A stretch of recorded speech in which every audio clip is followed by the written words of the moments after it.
یہ ہمارے بچپن کے دوست ہیں ناصر جمال, اور بچپن کے دوست کو ہمیشہ خوش رکھنا چاہیے. اس سے پھٹا ہو گیا نا تو چونکہ وہ آپ کے سارے راز جانتا ہے. سمجھ رہے ہو؟ کون سی کلاس سے ہو ناصر بھائی؟ 7ویں کلاس میں ہم اکٹھے 2 نمبر اسکول جاتے تھے نا. اسکول کا نام 2 نمبر تھا, ویسے اسکول 2 نمبر نہیں تھا. وہ PAF بیس مسرور میں. کیسا خوبصورت زمانہ تھا یار وہ. یہ ناصر بھائی ہمارے ساتھ تھے. ہم ناصر جمال نام ہے ان کا, پرانے دوست ہیں 7ویں کلاس, بلکہ اس سے بھی پہلے سے. تو اسکول میں ہم لوگ بستہ لٹکا کے, کتنا بھاری بستہ ہوتا تھا یار, اور کتنا لمبا پیدل چل کے جاتے تھے ہم. آج بچے کیسے چھوئی موئی ہیں یار, ہیں کیسے اٹھا کے مائیں ان کو بس میں بٹھا دیتی ہیں, وہاں سے 2 قدم نہیں چلا جاتا ان سے. ہم اتنے بھاری بھرکم بستے لٹکا کے اتنی لمبی واک کرتے تھے, اور شرارتوں کے ساتھ. کتنی دفعہ ہم نے ان کے پاؤں کے شوز جوتا اتارا ہے, وہ نہیں یوں کر کے جا رہا ہے تو پیچھے یوں پاؤں رکھ لیا, اتر گیا. کتنی دفعہ انہوں نے, راستے میں لڑائی بھی ہوتی تھی, پھڈے بھی ہوتے تھے. 5-6 لڑکوں کا گروپ تھا, جو ایک ہم PF بیس مسرور ہے نا, یہ جو ایئر فورس کا بیس نہیں, اس کے اندر اسکول تھا ہمارا. کتنی لمبی واک کر کے جاتے تھے ہم. وہاں بھی ایک نمبر کی شرارتیں, پڑھائی بھی دل دی, شرارتیں بھی دبا کے ہوتی. کھڑکی سے کئی دفعہ بھاگ جاتے تھے. اب دل نہیں لگ رہا نا کلاس میں, کھڑکی کھلی ہوئی ہے, نکل لیے. بڑا انجوائے کیا یار ہم نے اسکول کو یار. تو لیکن ٹیچروں کے ساتھ بدتمیزی نہیں تھی. ٹیچر اس زمانے میں مارتے بھی تھے, ہم نے بھی ٹیچروں سے مارے کھائی ہیں, جاتے ہی ڈنڈے. اسی سے تصوف کے منازل طے ہونا شروع ہو گئے تھے. جاتے تھے, ہمارے ایک رضا سر تھے نا, رضا, وہ جو PT ماسٹر تھے, جاتے ہی بلا وجہ کے ڈنڈے, ہاتھ میں ڈنڈی لے کے کھڑے ہوتے تھے. لیٹ 1-2 منٹ تو لیٹ, کوئی فوج تھوڑی ہے, 1-2 منٹ تو بندہ لیٹ ہو ہی جاتا ہے. کھڑا ایک یہاں کھایا, پھر یوں کیا, پھر ایسے کھایا, پھر یوں کیا, پھر یوں کھایا, کسی کو 4, کسی کو یوں کر کے چلے گئے. آج بچے کو آپ ایک ڈنڈی لگا دو, وہ دل پہ لے کے بیٹھ جاتا ہے. ماں باپ ٹیچر سے لڑنے کے لیے اسکول میں پہنچ جاتے ہیں. بچوں کو تو خدا اپنے فرعون بنا دیا بھائی. ہم نے تو ماں باپ سے کبھی شکایت نہیں لگائی, کیا 4 کے بجائے 5 ڈنڈے لگا دیے, یوں کیا, یوں کیا, یوں کیا, یوں کیا. اب ٹیچر ہے, چلو ایسے ہاتھ مسئلے, سردی میں بڑے لگ رہے ہوتے تھے نا, یوں کر کے نکل لیے اندر. وہ عبد القدیر سر بھی یاد ہے نا آپ کو, 9th کلاس میں, وہ ڈاکٹر عبد القدیر خان جیسی شکل تھی ان کی, نام بھی عبد القدیر اور شکل بھی, اور بڑے قابل آدمی ٹیچر تھے. وہ ہمیں کیمسٹری پڑھاتے تھے, بلا وجہ آتے ہی مارنا شروع کر دیتے تھے. وہ اللہ تعالیٰ اگر زندہ ہیں تو ان کی لمبی عمر دے, اگر انتقال ہو گیا تو اللہ مغفرت فرمائے. لیکن پڑھاتے بھی بڑا جاندار تھے وہ. ذرا سی غلطی ہوتی تو میں نے شاید غلط کہہ دیا, بلا وجہ نہیں مارتے تھے, لیکن ذرا سی بات پہ تو وہ ڈنڈے سے لگاتے تھے ہاتھوں پہ ایسے ایسے. وہ جو تھے آپ کے ولایت سر نے ایک دفعہ, مجھے یاد ہے, کسی نے بھی ہوم ورک نہیں کیا ہوا تھا, ان کو میٹر گھوم گیا ان کا, ٹھیک ہے نا, 50-60 لڑکے تھے ہم لوگ, سب کو کھڑا کیا اور سب کے لائن سے ڈنڈے مارنا شروع کیے. تو ہم نے کھا لیا آرام سے. کوئی خدا نخواستہ ہڈی تھوڑی توڑ رہے ہیں یار, کوئی جانوروں کی طرح تھوڑی پیٹ رہے ہیں, ہاتھوں پہ تو اتنا تو چلتا ہے نا. ایک دفعہ ہیلی کاپٹر بنا دیا ہم کو انہوں نے, بغیر کرسی کے بیٹھ جاؤ, تھوڑی دیر بیٹھے رہے تو تھائس اس سے الحمدللہ اب جم میں تھائس کر لگا لیتے ہیں ہم اس بہانے, ٹھیک ہے نا. تو اب یہ جو بچے آ رہے ہیں نا, یہ بہت عجیب ٹائپ کی چیزیں آ رہی ہیں مارکیٹ میں. اب یہ ذرا سی بھی اسٹریس برداشت, اگر میں اس اسکول میں نہ پڑھا ہوتا, میں 4 شادیاں نہیں کر سکتا تھا. اس اسکول میں ہم نے سوٹے بھی کھائے, ڈنڈے بھی کھائے, مرغے بھی بنے, صحیح ہے نا. اس سے کیا ہوا, بڑے بڑے کام کرنے کا کانفیڈنس پہ حوصلہ پیدا ہوا. پھر ہم نے جب دوسری شادی کی, ہم نے کہا ڈنڈے کھائیں گے, وہ تو ہم پہلے کھا چکے ہیں, عادی ہیں, سوٹے بھی کھا چکے ہیں, عادی ہیں. تو کچھ بھی بڑا کام کرنے کے لیے نا, تھوڑا سا بچے پہ تھوڑی سی سختی کرو. میں نہیں کہہ رہا ڈنڈوں سے بلا وجہ کوٹنا شروع کر دو, لیکن ابھی ایک 10 سال کے بچے نے خودکشی کی ہے, کچھ بھی نہیں تھا, لیٹ آیا, ماں نے ڈانٹا ہے, بس ڈانٹ برداشت نہیں ہوئی, جا کے لٹک گیا رسی سے. وہ سیڑھیوں پہ زاربند کوئی لٹکا ہوا تھا, اس پہ جا کے اپنے آپ کو باندھ کے لٹکا دیا. وجہ کیا ہے یار, رسی چھوئی موئی. یہ 2-3 بچے اسی طرح ہی پلتے ہیں. زیادہ بچے ہو نا, بلا وجہ کھاتے رہتے ہیں 2-4, صحیح ہے نا. تو یہ 2-3 بچے بہت ہی چھوئی موئی ٹائپ کے ہوتے ہیں, ان میں برداشت نہیں ہوتی. ماں باپ نہ ڈانٹتے ہیں نہ مارتے ہیں, ایسا چھوئی موئی سا بچہ نکلتا ہے. پھر وہ ذرا سا غم آیا, برداشت کرنے کے قابل نہیں ہے. یہ ایسا ہی ہے جو جم جا کے ویٹ اٹھاتا رہے گا, تو کبھی زیادہ ویٹ اٹھانا پڑ گیا, اٹھا لے گا وہ. لیکن جس نے کبھی ویٹ ہی نہیں اٹھایا, میرے بھائی وہ تو 1 کلو کی دودھ کی تھیلی پکڑا دو گے نا, اس کے پٹھے جواب دے جائیں گے. تو ایسے ہی چھوٹی بہت ٹینشن جو بچہ بچپن سے, ہلکی, زیادہ نہیں ہو, ڈپریشن میں نہ چلا جائے کہیں, وہ ہلکی پھلکی ٹینشن بچے کو ملتی رہے نا, تو بچے میں ٹینشن برداشت کرنے کی صلاحیت بڑھتی ہے. باپ کا روب ہو, ماں کا روب ہو, بھائی کا روب ہو, ٹیچر کا روب ہو, تھوڑا سا روب میں پھر اس کو انجوائے بھی کرنے دو, ہر وقت روب میں نہ رکھو ورنہ ٹھٹر جائے گا وہ. اس کو خوشیاں بھی دو, تھوڑا سا روب بھی رکھو, تو اس سے بچہ صحیح بنتا ہے. ہمارے ابا ہماری چترول بھی لگاتے تھے, لیکن اس کے سائڈ افیکٹ ختم کرنے کے لیے بعد میں بڑا پیار بھی کرتے تھے بٹھا کے, دیکھو بیٹا میں نے جو آپ کو آج کوٹا ہے یہ آپ کے فائدے کے لیے کوٹا ہے, اور یہ پیسے لو, جاؤ کچھ چیز لے کر آ جاؤ, کچھ کھا لو, ٹھیک ہے نا, آئس کریم کھا لو, یہ کھا لو, گولا گنڈا کھا لو. کھاتے بھی وہ چیزیں تھے جو صحت کے لیے نقصان دہ ہو, اس سے گلے بھی مضبوط ہو گئے الحمدللہ, گولا گنڈا کھا رہے ہیں جا کے, ٹھیک ہے نا, ورنہ اتنی دیر کون بول سکتا ہے بھائی. تو آج بہت ہی بچوں کو چھوئی میں بنا دیا ہے, اس سے بچے میں تکبر پیدا ہو رہا ہے. اس کو کوئی ڈانٹ دے تو بچہ اپنی انسلٹ محسوس کرتا ہے. میرے فادر کا ایٹیٹیوڈ ٹھیک نہیں ہے, میرے ٹیچر کا جو ایٹیٹیوڈ ہے وہ ٹھیک نہیں ہے. یہ تکبر ہے میرے بھائی, یہ اخلاق نہیں ہے, بگڑ رہا ہے یہ. تو بڑے بھائیوں سے بھی لوگ پٹتے تھے پہلے, باپ کیوں کیا, بڑا بھائی بھی باپ کی جگہ ہو, چاچے مامے پیٹتے تھے آگے. آج ماموں نے اگر بھانجے کو پیٹ دیا تو شوہر لڑتا ہے اپنی بیوی سے کہ تیرا بھائی کون ہوتا ہے میرے بچوں پہ ہاتھ اٹھانے والا. چاچے نے بچے کو ذرا ڈانٹ دیا تو عورت لڑتی ہے, تمہارا بھائی کون ہوتا ہے ہمارے بچوں پہ ہاتھ اٹھانے والا. تو دونوں مل کے بچوں کو فرعون بناؤ.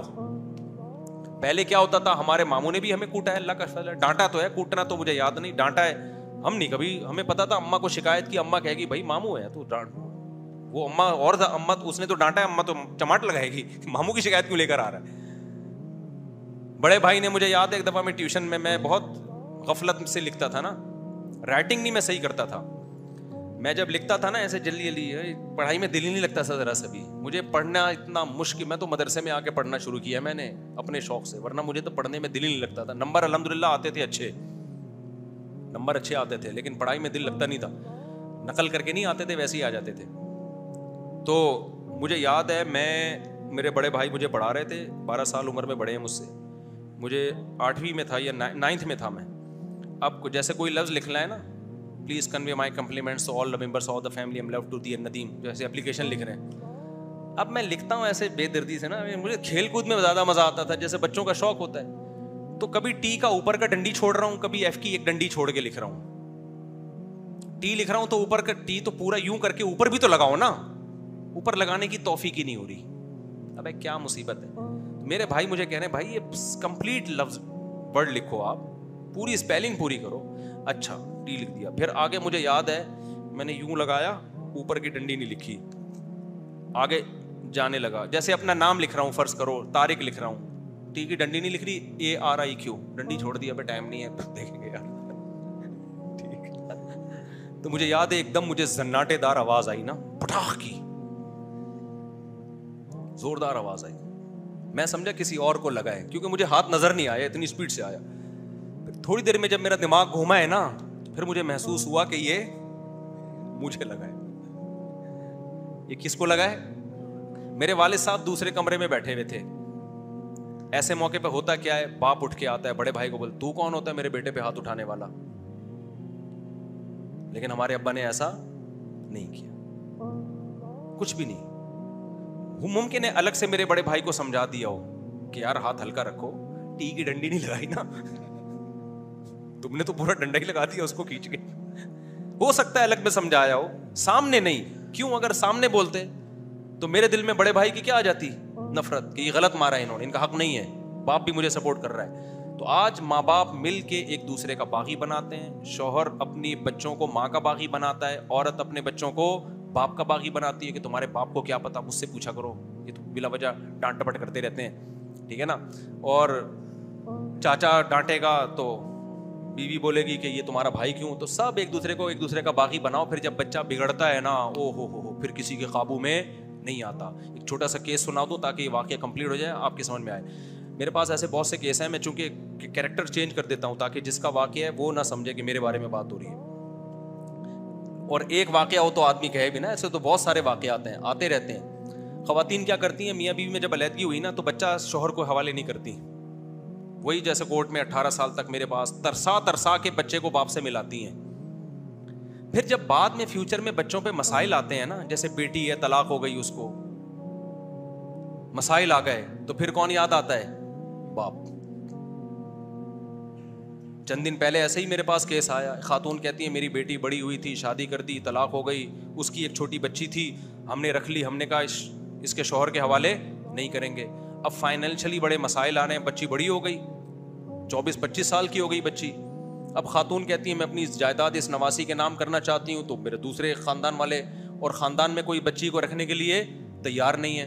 میں نے کہا آپ اس کے باپ کے حوالے کرو. کہنے باپ نہیں لے رہا. کہہ رہے جب بچی تھی مجھے دی نہیں ہے بھائی, 24 سال اس کو مجھ سے دور رکھا, اور اب جب پیسے ختم ہو گئے ہیں اور مسائل کھڑے ہو گئے ہیں تو میرے حوالے کر رہے ہو آ کے. میں نے کہا یہ آپ نے کتنی بڑی غلطی کی, آپ کو بچپن میں ہی باپ کے حوالے کر دینا چاہیے تھا اس کو.